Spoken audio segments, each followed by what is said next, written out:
The Honourable Leader of the Opposition. Rent, and instead he turned and made false attacks against me. Apparently I'm living rent-free in his head. Here's the reality. Rent is going down in the States while it's coming up in Canada. Housing costs have risen 40% faster than the incomes of Canadians, the worst record in the G7, and the second worst in the OECD. If the Prime Minister's plan were really working, why is it that housing costs have doubled and our housing is becoming less affordable than almost any developed country in the world? The Right Honourable Prime Minister. I think I'm going to leave aside the question of where exactly he's living rent-free and focus on the supports we're giving to Canadians.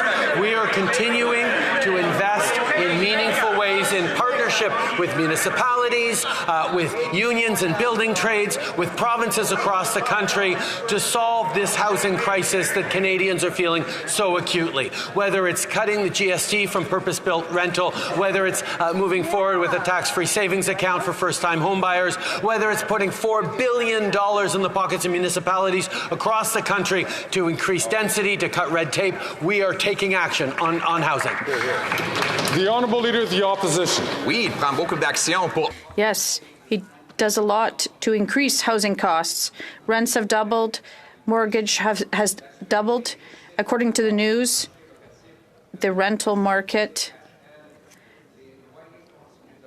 says that rents continue to skyrocket in Quebec.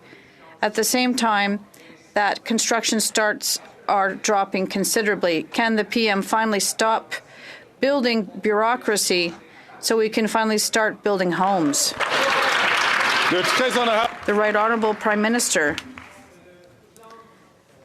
The housing plan from the Conservative leader is mostly treating Quebec officials like they're incompetent.